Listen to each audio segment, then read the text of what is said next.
The intended goal of this video is to demonstrate how to generate reports to assist you in daily classroom activities as well as with assessing student performance.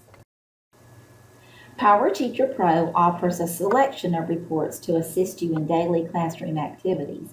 You can generate reports for all students who are enrolled in a class, for all students who are enrolled in all of your classes, or for specific students.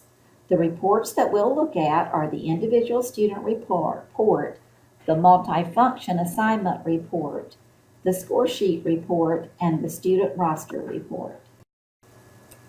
The first report we'll look at is the individual student report. This report would be appropriate for progress reports, to identify missing and late assignments, to report current progress on standards, and to use for parent conferences. To access the report, go to the Reports charm and choose Individual Student Report. As I talk through this, when I refer to printing, that is for parents who have requested a paper copy. For all students, you don't really want to print this. Remember, the most up-to-date information is what parents can get by going to PowerSchool online. So we'll start with Criteria tab. You can give the report a title. So this report might be for the first 4.5 weeks of school. So this would be the progress report for 8/27 through 9/12. Select the classes that you want included in the report. Make sure you don't include homeroom, intervention, and recess physical activity. If you've given your classes a custom class name, you can choose to use that if you want to by checking that box. You don't want to include the student's full schedule because that will include those 3 classes that we decided we won't report on. That's homework, recess, and intervention. For the sort options, if you'll choose by student, then that's your best option to conserve paper. If you choose by section by student, it will put each subject on a different sheet of paper. You can choose how you want your students sorted, how you want the assignments sorted if you're going to include assignments. For areas to include, for standards-based grading, the only appropriate areas to include would be assignments, assignment comments, and standard scores. Obviously, we're not ready for standards final grades. Course grades and attendance is a traditional report setting, as is category totals. You don't want to show percentages. Your choice whether to show assignments with no data.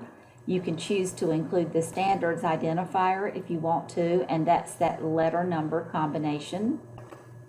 Your standards will still print on the report if you're printing them. And of course you can choose to include the student number with the student name. Now for the date range, if you choose a manual date range, that will allow you, if you chose to include assignments, it lets you choose a manual date range. As you know, you only have one term, and that's an F1. So if you don't set a manual date range and you include assignments, and you're in April, it's going to print every assignment from the beginning of the school year until April. So I'm going to choose manual, and I've set my dates for that 4.5 weeks. You can set those dates for anything you want it to be. If you need to send a weekly report home with some students, then you could easily do this weekly report with assignments and scores and just set the first day of the week and the last day of the week for that student or students. Under data filters, the only filter you might want to use would be the filter assignments, and this is if you want to report on missing, late, or incomplete assignments, or any of these others. Okay, now let's look at the Students tab. Just like when you create assignments, by default, this report would be run for everybody. If you want to only run it for individual students, you can click that button and you can uncheck them all and then check the one or ones you want it to run for. Format, you can choose landscape or portrait orientation. The only output available is PDF. And just an FYI, you could run this for your whole class and not print it, but just save it, so you would have a documented copy. You do want to exclude row shading to save ink. You have the option of including a top note and or a bottom note, as well as a signature line. Now you might just want to run one of these, landscape, and see what it looks like, see how many sheets of paper it takes, and then run another one, portrait. And by run, I don't mean print necessarily, just look at it and see what it looks like and how many pages that would take. When you have done all three tabs, criteria, students, and format, you're going to click the Run Report button. And this window comes up according to the settings on your computer. Looking at the other available reports in PowerTeacher Pro, the multifunction assignment report is not best suited for standards-based grading schools. It's more suited for traditional grading. The score sheet report is also a report that's good for traditional grading schools. It reports final grades for each term. Since there's only one term for standards-based grading schools, you won't be using that one. But we will look at the student roster report. On this report, you can choose data that's in PowerSchool to display. You can add customized columns for other info. This report is useful for classroom record keeping, field trips, etc. So now let's look at the student roster report. I'm going to run this report like I might run one for a field trip, to take with us on a field trip. So for that, I'm going to use my homeroom. So I'm going to go to Reports and Student Roster. So you can see the criteria here is very similar to your individual student report. You can give it a name. You can choose the class that you want it to apply to. If you've set up a custom name, you can do that. You can choose how you want your students listed on the report. And this is where you can choose the information that you want. So this is going to be a field trip checklist to take with me.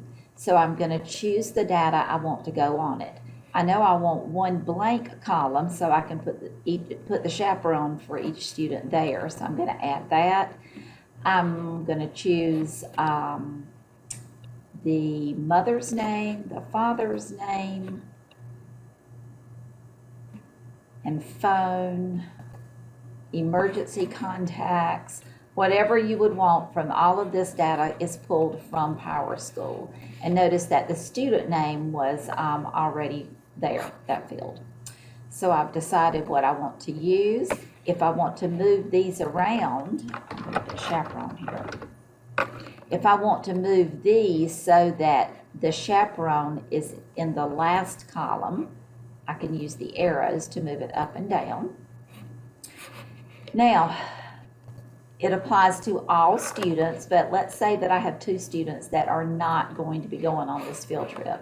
So I'm going to go here and uncheck their names, and they won't even be listed on it. I'm going to go to the Format tab. You can choose your orientation. You can also choose the output. Do you want it as a PDF or an Excel sheet? So if you want to be able to include information electronically, then you can use have an Excel sheet as your output. So I'm going to leave it set at that. You have the same choices that you have here, that you had for other reports here. So now I'm ready to run it. I'm going to run the report, and it's going to open in Excel. And now all the information that I need is here.